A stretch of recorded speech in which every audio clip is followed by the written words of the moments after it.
This is Viewpoint. And welcome to Viewpoint. I'm Doug Petcash. Spring has officially sprung, and that has the Boise Parks and Recreation Department springing into action on their spring and summer projects, plans, and programs. Every year they make additions, changes, and improvements, and 2023 is no different. Parks and Rec has a long list this year with things planned for the city parks, foothills and open space, Zoo Boise, and recreation, including summer camps, leagues, and something for golfers. Some of the big ones include the dedication of the brand new Morrison Park fountain this spring. Also, a new fully accessible pedestrian-only trail on the Grove Trail in Halls Gulch Reserve. The opening later this year of the Molinar Park Splash Pad and Skate Park, and the Peasley Street Connection Improvement Project. Work is also set to begin on the first phase of Zoo Boise's master plan called the Heart of Zoo Boise, and planning for the Warm Springs Golf Course's new facility is underway. Did you know the Boise Parks and Recreation Department maintains 90 city parks, more than 200 miles of trails, 25 miles of the Boise River Greenbelt, and hundreds of acres of open space? It also runs Zoo Boise, 2 golf courses, community swimming pools, and Idaho Ice World.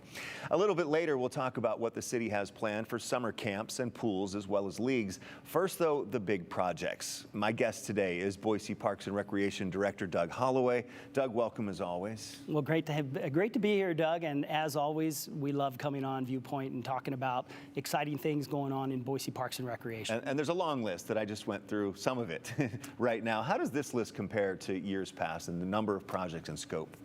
It actually compares favorably to what we've done in the past. Of course, we went through the pandemic, and then we went through the year after the pandemic where we were, cut back on some of the programming that we were doing and even some of the projects. But some of those things then stacked up, and then here we are in 2023 with a long list of things. We started in 22, we're going to get done in 23, and then we have probably about 14 more new projects that we plan on launching in 24. So it's going to be a really, really busy time. But I think the real exciting part is our activity guide is back up to full force now, meaning that we have a full slate of programs that we're offering for this summer for our residents to take advantage of, and we're real excited about getting back to normal. One of the big projects is the replacement of the iconic Morrison Park fountain. First of all, what is going to go in its place? What's it going to look like? What's it going to offer? And we do have some pictures to Yeah, it's another fountain, of course. And the fountain that was there really had outlived its purpose. It was not an engaging fountain. It was not something that children and families could actually take advantage of getting into and enjoying, which is really what the popular piece of having fountains and splash pads in any municipal park and recreation program, really why they exist. So this one is going to be ground level, whereas opposed to the previous fountain was above ground. You couldn't actually interact with it, where this fountain you can interact with it. And it's going to be fairly significant. I mean, it is going to be every bit as an iconic centerpiece to the park as the previous fountain was. So we anticipate a lot of pictures of people taking in front of that fountain. We'll have it going during all of our major events. It'll run during the entire summer, and it'll be a great reprieve from the heat for those families during the summertime. And a couple of interesting little fun facts. It'll have 69 different jets that will spray water in different types of formations.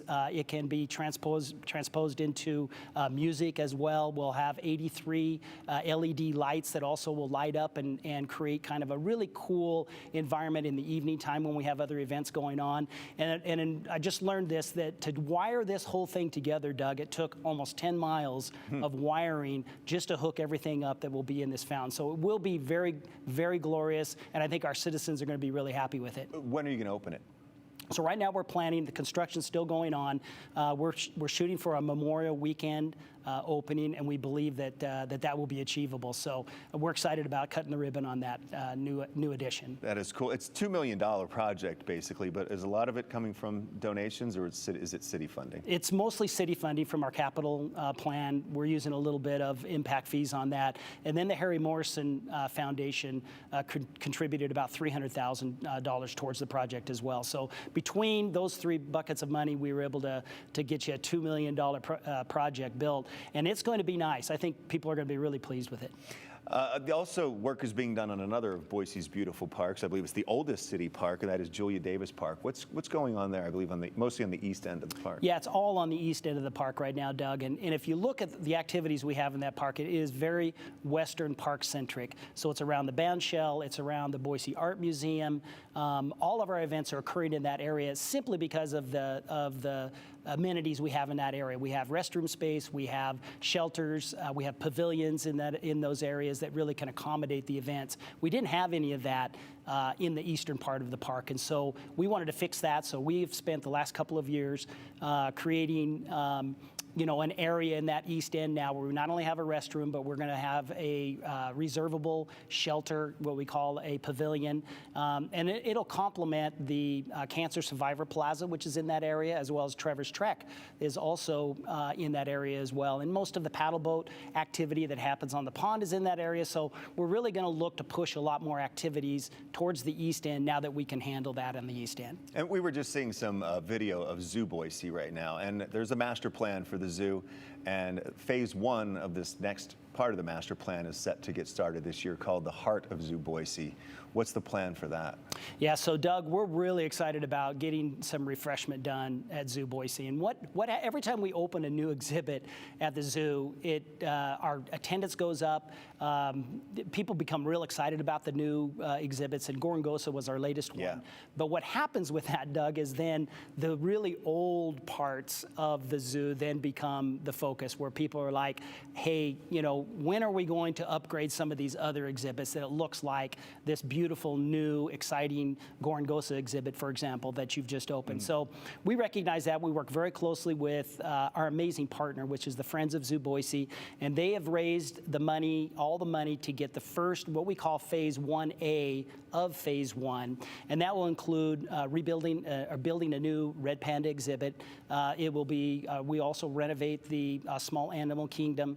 We'll build a new gift shop during that phase 1A, and we're also going to build a new education complex during that phase 1A. And so some of the things that will come with that as well is we'll put in a couple of new restrooms. For example, in that small animal kingdom area, we do not have an existing restroom in that entire area, so you have to go back to the entrance of the park to use the restroom. So we'll be building a new restroom in that area in addition to the renovations that'll happen with that particular exhibit. So it's really just bringing all those exhibits into the 21st century, and a zoo into the 21st century that really is a very popular amenity. And construction start this year? It should start this year. Okay. We're in the process with working with the Friends and getting all the bid documents together, get them out on the street, and then once we get a contractor with an agreement in place, we anticipate late summer, maybe early fall, that they'll start that construction.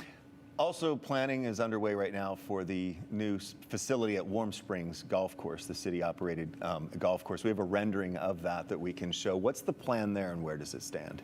Yeah, so we have a very generous donor who has agreed to contribute about $3.5 million towards a design that is about $9.6 million.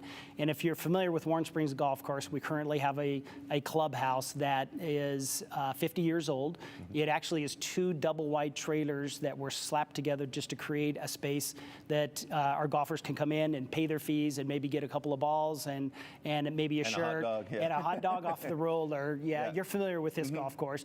But we really owe it to our customers who've been loyal players of that course to really come up with a design, something that they can be proud of, but also something our community can be proud of. So it's not just a facility that we're planning that would be for golfers. It's located right on the Greenbelt. It's located at the base of the Mesa foothills, which is your pathway to Table Rock. So we have a trailhead there. We have the Greenbelt running through there. So what we wanted to design is a facility that's for everyone. So if you're on the Greenbelt, this is a facility for you. If you're hiking the trails, it's a facility for you. But if you're a golfer, obviously you're there, and it's a facility for you as well. So we really want to create something that has a special event component to it and enough seating that we can hold events and and different type of city activities there. So we're anticipating getting the funding all in place for that, for the balance of that $9.6 million during the budgeting process right now, which we're in the budget build for 2024. It is not a plan that the city will gift that money to the golf course, although it's a city-owned golf course, and they certainly could do that. But we do generate a profit at Warm Springs, and so the plan is that over a 10-year period, whatever that amount of money that the city will contribute to get the construction done, and right now it looks like it'll be about $4.1 million, that will be paid back through golf course revenues over a 10-year period. So when do you hope to open that facility then? So we're hoping that once we get through some of the budgeting process this spring and early summer, we're hopeful that we'll be able to break ground late summer, early fall, and it'll take about a year for the construction. So we're looking at a fall of 2024 ribbon cut on that new facility. It'll be a nice upgrade to the current. Anything would be a nice upgrade for what we have there right now, Doug. But you know, it does go back for a lot of people. They've got it in their hearts the way years, it is right now. Yeah. 50 years, it goes back a long way. Let's talk a little bit about the foothills right now and the trails. One of the projects is to have a new, fully accessible pedestrian-only trail on Grove Trail in Halls Gulch Preserve. How does that stand right now? It's the construction of that should start, weather permitting, and finish up in early July. We also have the Red Fox Trail, which is located in Campbell's Back Park, and they'll be our first two fully accessible trails that we'll have in the foothills. And when I say fully accessible, we have trails and we have pathways and we have park amenities that are ADA accessible by law. But these will be two trails that will be fully accessible regardless of your mobility considerations, meaning you'll be able to drive up to a trailhead, you'll be able to access the trail ahead with your vehicle, get out, you'll be able to get to the trail, and you'll be able to utilize the trail. That isn't always ADA standards, but we're very, very proud that we've got two trails now that'll be fully accessible. And we're looking at other trails, Doug, in the system as well, like what other trails that would meet the same criteria that we could do the same thing with. And we want to start adding more and more of these because we do want to be a city for everyone. And to do that, everything has to be fully accessible to all of our patrons. You know, Doug, the city has a goal of every family having access to a park or open space within a 10-minute walk of their home. Mm-hmm. How close is the city to realizing that goal, or is this just the new goal and trying to plan that out? Yeah, I wouldn't call it a new goal. I would call it something that we're very, very serious about, and that's something that we want to achieve. 100% is the goal. We're currently at about 70% across the entire city, which really is pretty good. But in our eyes, in Parks and Recreation, that means that there's 30% that do not have that access within that 10-minute walk. It is a mayor initiative. It is something that is extremely important to her and is part of creating a city for everyone and having access to a park or open space. And so we have identified all of the areas in town that we believe we have, not that we believe, but we do have gaps in. And then we've created plans that we believe is going to close those gaps. So we're working on that now, and we're hopeful that within the next couple of years, we'll see some major progress in that. At the end of the day, it's not just buying land that will make that contribution to that 100% of 10-minute walk. It really is creating connections in existing locations. So if we may have a park that is close to a neighborhood, but for that neighborhood to access it, they'll have to go in a direction around the park, and it increases their 10-minute walk. And so what we want to do is create a connection from the neighborhood directly into the park. Is that where something like where the Peasley Street connection project comes in as well? It could. The Peasley Street connection, all those that will have access now to Ann Morrison Park through that connection were already within a 10-minute walk, but their 10-minute walk, Doug, was either down Capitol or down Americana on two very busy streets. So what that Peasley connection does is create an access point for those that were previously we're going to have to go down Capitol or Americana, now can access it directly from Crescent Rim. And so all the neighborhoods behind Crescent Rim now will have that access as well. So it was less of the 10-minute walk and more of just creating good access for those. And safe access. Okay. Doug, let's take a quick break right now. And when we come back, we're going to take a look at more of the the programs, the summer camps, and things like that with Boise Parks and Rec Director Doug Holloway.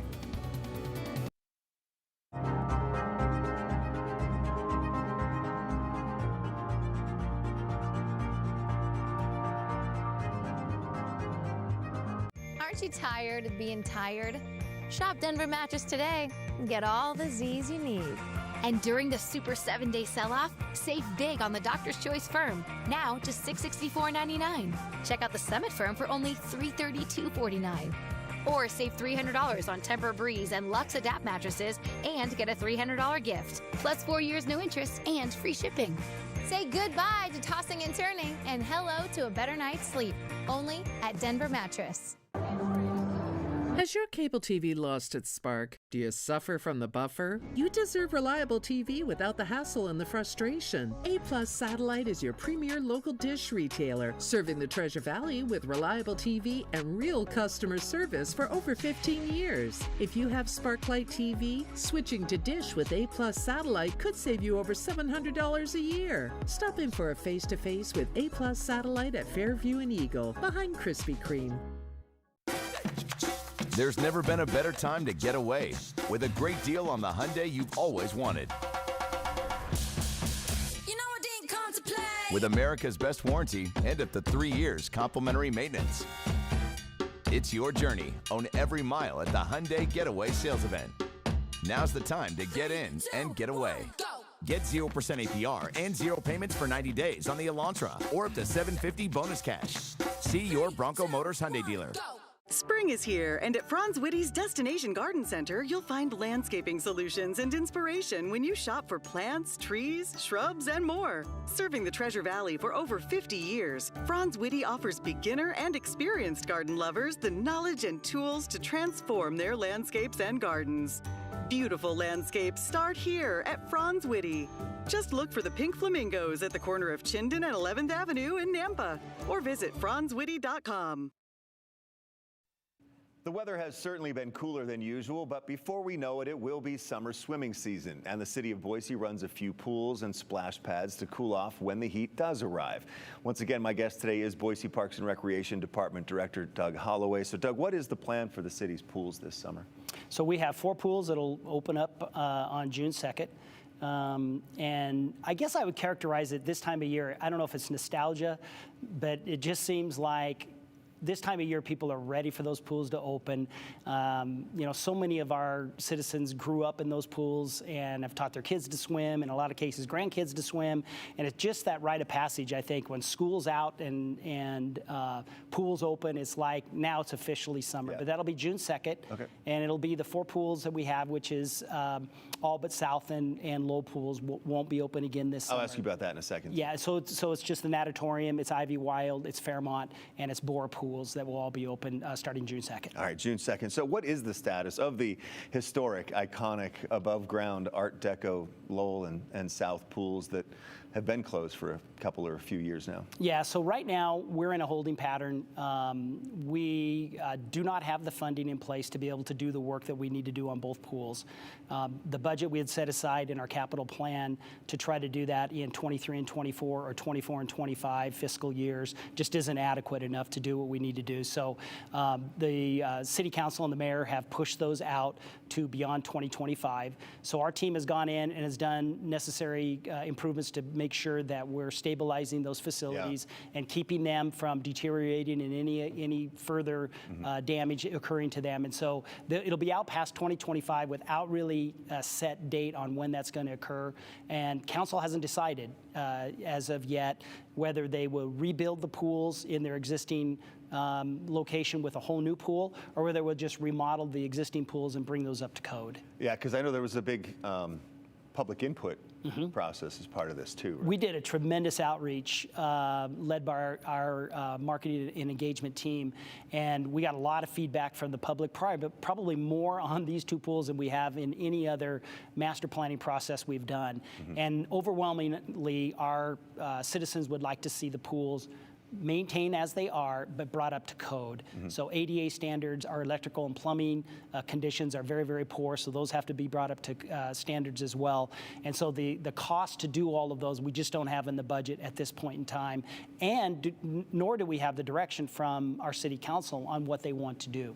Let's talk about summer camps, because you offer quite a wide array of them. What are some of the options? I think, what is it? There's art camp, mountain biking, but there's also sailing camp and adventure camp. Yeah, sailing has really become really popular. Is that on Quinn's Pond or Esther Simplot? Those areas? And yes, we do it at those locations and a couple other locations, but it's something we tried before the pandemic, and it immediately became our most popular summer activity, where it fills up very quickly. We have waiting lists. We've tried to add more classes as we can get instructors to help us and give more boats to be able to do it. But it's something that has hit a chord in the community, and we're excited about that. So our sailing camps, our art camps are very, very popular.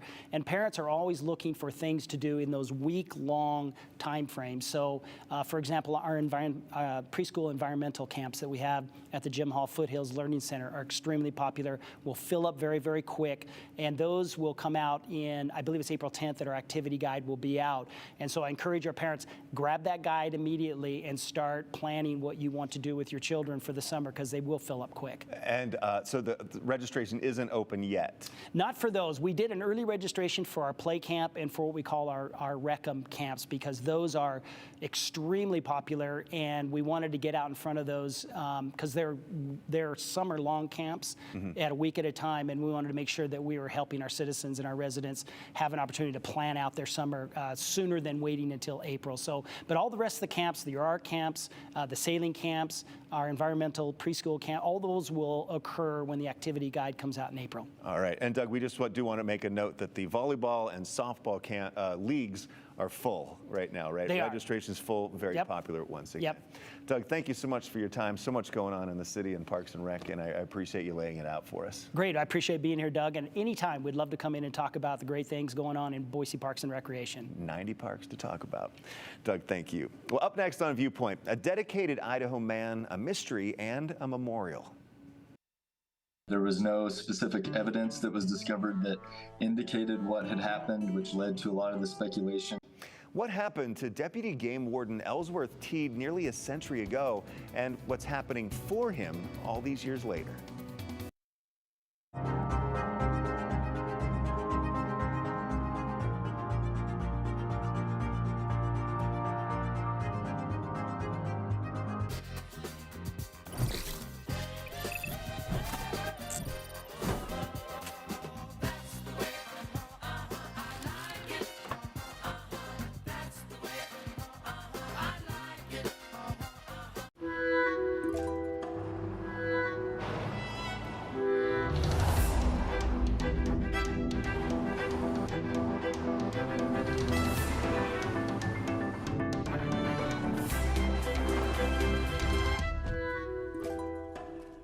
Deliver yourself. The Audi Q5. Get exceptional offers at your local Audi dealer.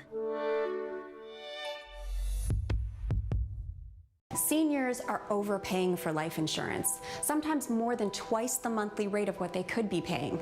If you've bought a guaranteed acceptance plan, please pay close attention. A 60-year-old male pays almost $90 a month for less than $11,000 in coverage with a guaranteed acceptance plan. But Senior Life Insurance Company qualified him for $11,000 in whole life protection for less than $48 a month. That cut his monthly life insurance rate in half and saved him over $500 a year. A 75-year-old female could save over $50 a month for more coverage by switching to Senior Life. That's a savings of over $600 a year. Call Senior Life now to compare your current policy and see how we could save you hundreds of dollars a year on your life insurance. We might even be able to help you get money back on your current overpriced policy. Stop overpaying for your life insurance. Call Senior Life Insurance Company now for your free quote. All